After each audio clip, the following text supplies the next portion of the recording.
20 rows, 40 cars. The lights are already green, a very, very quick flick. Looks like a very tidy getaway from pole position from Luca Engstler. And the driver in fourth place is the one pushing as hardest. Jim Plyer in his McLaren goes towards the outside there, and that's when you can get muscled off the circuit. But all nice and clean for about the first 20 cars. What's happening behind, I can't tell you yet, but what I can tell you is Luca Engstler made a really, really tidy start from pole position. Yeah, looks like Stoltz had Lucas Auer off on the exit of turn one. This 9 car eased off the yellow man filter car, but we go on board with Rivera now third position. You can see them still working the pressures higher and higher. Engstler doesn't have to defend here. We're going to see the concertina up here into the hairpin. Yeah, Marcus Siebert lost a few positions. I thought we'd have a spinner. I didn't think. Rivera, having fallen to the back in qualifying, being reinstated into third position. Not what he wanted. The winner of the opening race of the season at Brands Hatch, and it's not going to be happening for him here tonight and his team at Vincent Abril. But that's what happens at the Adelaide hairpin. It always has, and it always will. Yeah, it looked like Jim Plyer got into the back of him. Hard to see if it was Jim Plyer accelerating too early or Rivera was slow to get going, but expect a potential penalty for Jim Plyer there, maybe 10 seconds. You could see all the carbon fibre as well from other cars. Drivers doing well to avoid that. That would have been in the blind spot, and Rivera doing well to flick it round with the traction control off. Now getting more single file outside the top 15. Big slide there for Tom Fleming. Yeah, well, of course, that was the dream result there for Luca Engstler and Patrick Niederhaus. They didn't wish on anyone else, but they've now got a big gap between them and the rest. That will really, really give them choices in this race. Down at the very back of the field, I can see Dennis Marshall's already picked off about 5 or 6 positions, his Kessel Racing Ferrari, but bouncing over the curbs, just trying to get clear of Patrick Niederhaus. And Luca Engstler powering on of the Garage 59 McLarens very close to each other, and in fact, very close to disaster as they go through the final corner. Yeah, Chiva, the meat of the Garage 59 sandwich, got past Goethe. Saw some more bodywork flying off. Could have been the front of that 93 Sky Tempesta car, but good move from Chiva. Aggressive on the first lap. Cars still fighting all over this place. Lion Speed there looking down the inside of Winwood, but the front two, like you said, they wouldn't have wished bad, but I'm sure they would as a racing driver. I know they would have, and now they have gap. They've got, what, 1.6 seconds back to Jim Plyer in third. Be interested to see if Jim Plyer's got any damage on the front left corner of his McLaren. And the one who really lost out, he lost about 3 positions for Adelaide on the first lap, was Marcus Siebert, who'd been in class pole. And in fact, he's had even more problems this time. He's gone way too deep into Adelaide. He's just lost about 4 more positions. But up to the lead in the Silver Cup class is Kobe Powell's. It's going well. He's sharing with Jamie Day, who's just come up from winning a race in Australia last weekend. So, you know, as a racing driver, sometimes when your momentum is with you, it's just these small elements. But what brilliant shot. And unfortunately, 1, 2, 3 cars forward of Roman Andriolo, the Mustang, deep in the gravel. So I think that big advantage that Luca Engstler and Patrick Niederhauser has will surely be hauled back in, because one does feel there's going to be interruptions. And that's turn 5, deep in the gravel. Safety car, there is the message. But Joe, no surprise there. No, and Tom Fleming, that first Garage 59, gets the move done on boost. He's been a man on the move in the first few laps and has done a really good job. He's gained 3 places, and there was a third car, so we saw the Mustang, the 99 Audi as well there. And yeah, Siebert locked the rears, didn't he? I don't know if he got contact. So much to look at with 40 cars on the grid. Well, now the start looked very tidy for Luca Engstler's point of view, but in about 5th or 6th place, it really got a little bit tough. You can see the Winwood Racing Mercedes getting a real twitch. Lucky Auer doing a good job to get that back onto the stuff that had some grip. Down through Estoril for the first time. Any problems were likely to come at the back of the pack. The first half dozen or cars got through, but really all drivers are thinking, got through this, what's the next point we do heavy braking? Oh, I know, Adelaide hairpin, and it was a car in 3rd place that ended up, was there contact? Yes, there was. We were looking through the windscreen of Jim Plyer's McLaren. He might say, Rivera turned across my nose, but you do tend to have to turn when you're getting to a hairpin. Now this wonderful drone shot, looking down at the first corner. Look for the battle, yeah, 5th and 6th places. No, 6th and 7th places, but the yellow Winwood Racing Mercedes off the circuit lost 1, 2, 3 positions, dirt on its tyres. But Auer got actually pretty good traction down into Estoril, was able to get that run out of the corner for the long, long climb. He lost the position on the way out, but he could have lost so much more there. Yeah, I thought Stoltz rubbed him on the side, but actually didn't look like any contact whatsoever. Auer was just conscious he was there, so tried to run all the way to the exit of the track and just overshot slightly. You see the Ferrari get turned around now, and yeah, I don't think Stoltz gets in the back of that McLaren there, and yeah, unfortunately for Chris Lullum, nothing he could do. And, gets away quickly, but that is 23 places lost just like that. The lights are now out. They had to be done with half a lap to go, and they absolutely nailed that one. So what we'll see, yes, exactly what I expected. Luca Engstler has backed it off. He's just reading the instruction manual. Down the hill he would come, of course. No one can overtake him until they cross the start-finish line. But at any moment, he's going to just hammer the throttle, and the hardest thing for anyone behind is to know when and how they're going to react. But Patrick Niederhauser, he's been around the block a few times, so he's going to be just absolutely trying to focus and see any clue he can get in the fading light. And in fact, right now, they're heading down the hill into the setting sun. That's not a helping hand. Yeah, difficult. It looks like they've gone, don't they? We've gone into the last part, and not a bad restart, but Niederhauser with a load of understeer there. Couldn't get to the apex. That's a lovely restart for Engstler, and still that Porsche not getting a huge amount of mechanical grip at the moment. It's been a dream restart for Engstler, and he'll be able to get his head down and keep pushing for the rest of his stint.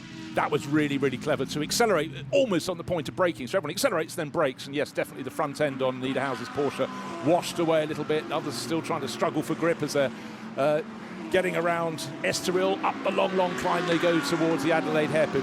What could possibly go right? Well, let's find out. I think Engstler's got the job done. He's surely got a big enough advantage to get into the hairpin, around the corner before anyone else can get close. It looks like the action's coming further back. Lucas Auer looking out, looking one way, looking another. Is the contact. The driver on the move there is Charles Wirtz around the outside, but unfortunately the outside wasn't where he wanted to be in the end. And Auer's going, no, mate, you're not coming through there. So important for the championship, how close they are. Any point, a single point makes a big difference. Is Fleming trying to go round the outside of Neubauer in the background. Neubauer and Leclerc are sole remaining all-French lineup at their local race. Yeah, so the yellow Mercedes and the orangey red BMW, they're the two cars at the front of the championship. In the sprint series, it's the BMW from WRT that leads by 1 point. Remember, I pointed that before the start of the race, but Lucas Auer's car is just 1 point behind, but importantly is one position ahead. But right now he's going to have absolutely no rest up until they get to that pit window, and then they'll have to decide when to come in. Through penalty, 111. Only 18 seconds here to drive through the 249.5 metre pit lane, so not a disaster, but race control acting fast, and I wholeheartedly agree. You're going to start to see these brake discs glowing as well in the dark, 650, 700 degrees centigrade. As you can see, one of the Pyrenean cars, Jake Dennis, running wide there as well. Cars still struggling for grip. Track temp will start to drop away, which will bring some grip back, but the teams have to have the pressures in the right window. As we see Fleming get down the inside of Neubauer. Fleming is the man on the move, now braking well inside to the top 8. This is a mega drive so far, and now he will be trying to chase down the BMW. Will that potentially help Lucas Auer if Wirtz has to start looking in his mirror at this 58 McLaren? Yeah, sometimes you need the cavalry to arrive, and it does look as though Tom Fleming's got the pace to be that. But, you know, what's been elapsed. They've already lost 17 minutes this race. Another 8 minutes, the pit window will open, and that's when the teams will have to decide how they come in. So it doesn't matter if it's first or last. The battling is fantastic around the circuit here at Magny-Cours. The light is falling fast.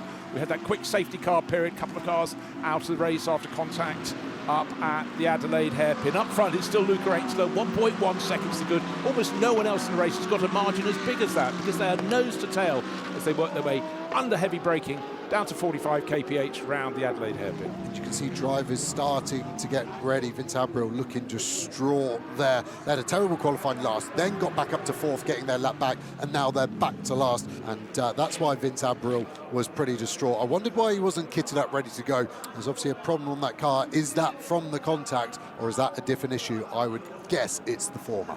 One would think so. Of course, we're looking at the end of the car that didn't have the damage, because the rub was to the right rear corner, and that was the CSA Racing McLaren that did the damage. Just coming through our shot. Now that's the CSA car in 3rd place, number 111 for Jim Plat, but the French driver will be coming in. I think he's got a chance of getting black flagged here. He's done more than 3 laps to serve that drive-through penalty, and it's not something you can really go and argue. It's a judge of fact. It's done. There's no way around it. As we get a replay at the corner where we saw contact there, you can see a lunge from Villa Gomez and a load of bodywork falling off it. Right, that top speed, it's still Patrick Niederhauser fastest at turn 7, and it's such a tricky corner, wonderful corner, brilliant high shot there. Looking at a few people getting very, very close indeed to exceeding track limits, and still the warnings come in, largely at turn 11. In fact, that's the uphill chicane. Looks like a bit of a place change down there. There's certainly a bit of rubbing. They say rubbing is racing, but the Ferraris will be on the wrong side of the track. McLaren behind says, thank you very much. You know what? I might take both of you. Up the hill, 3 into a chicane. It's not a formula that normally works, and the McLaren certainly eventually getting back to the circuit. But ambition, I think when you suddenly get an opportunity like that, Joe, you think, I'm going for it. Ziggo Sport Tempesta Ferrari stays at the front of that group, but it was very, very tight indeed. Yeah, that was Chiva on Neubauer on Goethe. Goethe, super brave, making it 3 wide, but only half of that car was on the tarmac, so he had to back out of it. Yes, they cut the inside, but all was fair, all stayed there. And now Neubauer pits. That was as early as he could. Good move by AF Course there to get him out. So does Charles Wirtz, and this is where the undercut's so strong. Another set of tyres were going on, and the driver change, 4 tyres happening now. Yeah, and Team WRT have got the final pit garages before pit exit, which is always quite a good thing. But quite simply, Wirtz had tried for lap after lap to get past Lucas Ara. It wasn't happening, and I think that's a very sensible call. You can see how tight WRT on pit exit, the car control having to get well out of the way. Will they even get up to 50k by the end? They did have the limiter on, so they do feel it. And now we can finally see what this 32 BMW's got now with Van der Linde in the car. I think Wirtz could have had good pace. If this car could do an undercut, they're going to gain a couple of positions potentially and get themselves maybe up to 5th place, I think. Yeah, so far 6 runners came into the pits, gave them plenty of space to make those stops, so they're not tripping up over each other. Now, we were told before the start of the race, it's a split pit window. We have the first 5 minutes, 25 to 30 minutes into the race for the pros and the golds. That's why we saw people like Charles Wirtz come in.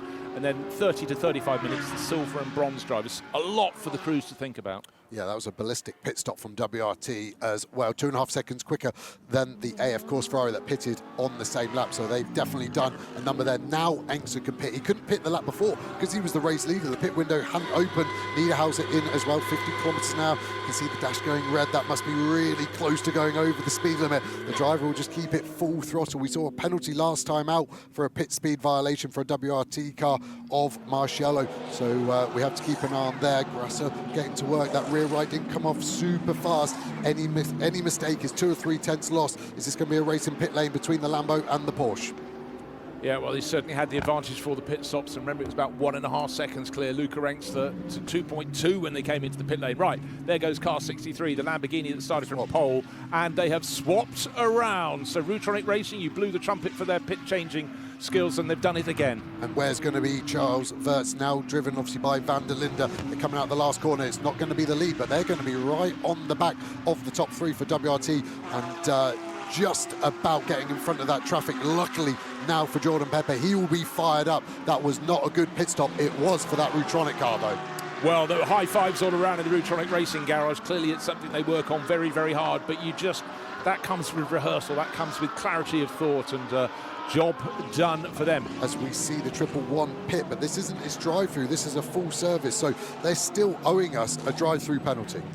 Maybe someone's discussing something with race control. Right now we can only focus on what's happening. The pit window's still open, still be open for a while yet, but the second batch of cars for the silver and bronze drivers will be coming in very soon indeed. But right now it's the time of the pros and the golds, and it's definitely been advantage to Team WRT and disadvantage the Grasser Racing team. All their work to take their first pole position since 2019. Brilliant start by Franz Engstler, but alas, it's not been quick enough in the pits. No, it is not. And just to add context, 2 car teams only have 1 rig, so you can't do both cars. So Garage 59 giving priority to the car in front, Fleming, rather than the pro car. And you can see the CSA car now back up to speed.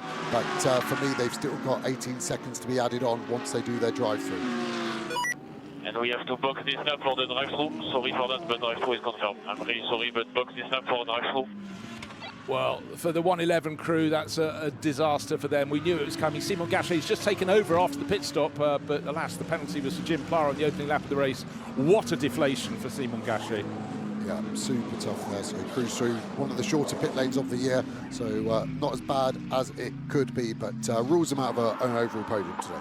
Now, I said Jordan Pepper had to get a bit of a move on to catch up. He had that awful pit stop taking over from pole sitter Franz Engstler, but he's very, very quickly got on the tail of the Rutronic Porsche. Sven Muller at the wheel of that, braking as late as he dares, flipping it through the chicane, but the Lamborghini is looking really, really tidy. I thought the job was almost done. I expected Pepper to close, but not as quickly as he has.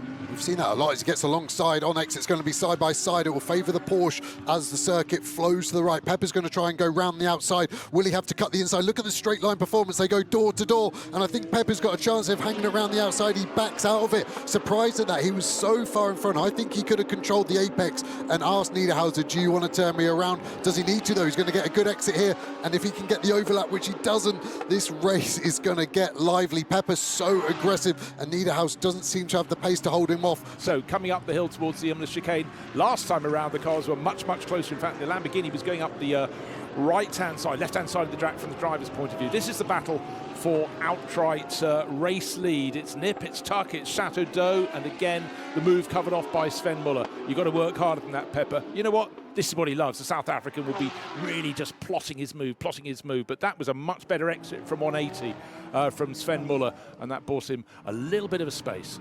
Starting to see some understeer in this Porsche. We saw it on the restart for Niederhauser. Now Muller seems to be struggling to get the front end. This was the move you were talking about. He gets the cutback done. And at this moment, I think it's advantage Porsche because the circuit flows right. But look at the speed of the Lamborghini. Gets a slight slide draft, of course. But now he's nearly done. I think he can turn across the front of Muller there, and Muller sends it in. What would have happened? There would have been contact. Would Pepper have been spun around? Was Pepper brave but clever in that regard to back out of it? And a McLaren sitting where it shouldn't. So we've got yellow flags. It's definitely had a thump into the wall. You can see on the mid part of the white wall there, I think that's where he's gone off. This is the start of the climb. You come through 180, you're just going through the right-hand kink, which doesn't normally cause a problem, but unsurprisingly, the car on the track, facing the wrong way, going nowhere. It's the yellow sector. Here we are on board of Darren Lung, so that McLaren was behind us. It looks like it's just popped to our inside here, and then we're going to get the cutback here on the exit. So now that McLaren on our right, it's going to shoot across left at some point. Why does it shoot left? It's so difficult from a quick angle there.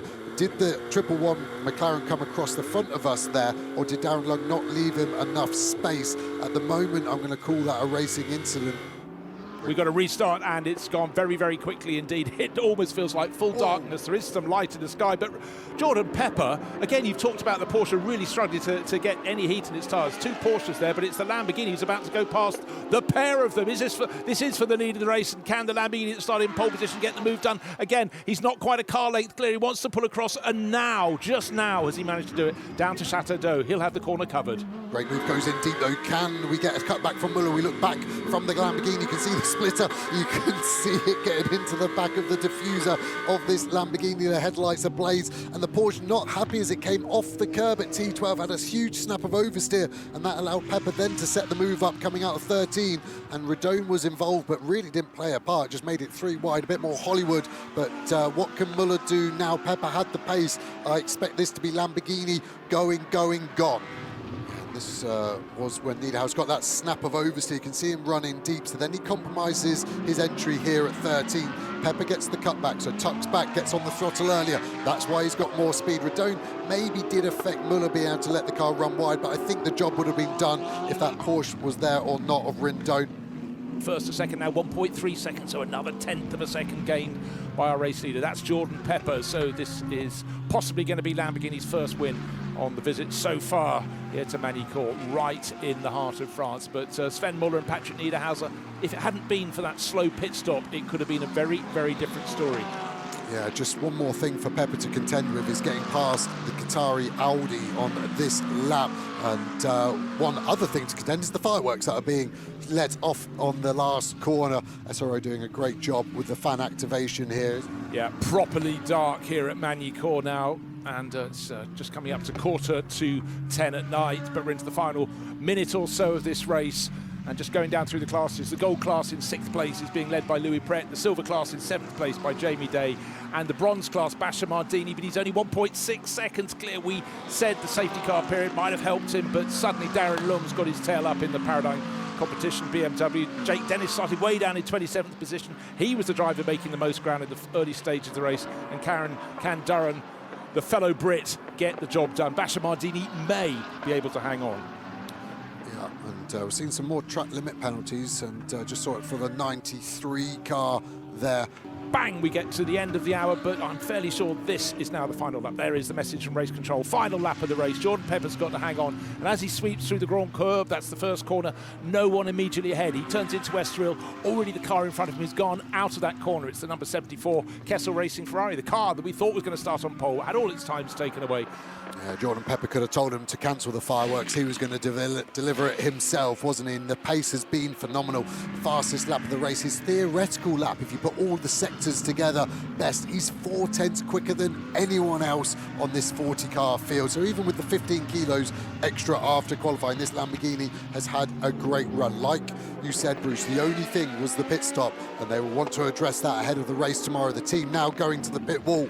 But only 2 corners to go, 16 and 17. The checkered flag will be out, and it'll be victory in the first of the 2 races at Magny-Cours for Jordan Pepper and teammate. There he is, Franz Exler, very happy on the wall, and that is a job done beautifully for them. Of course, Luca Exler, Franz is the father, and tucked in behind, just 1.2 seconds down, is Muller in the Rutronic Racing Porsche.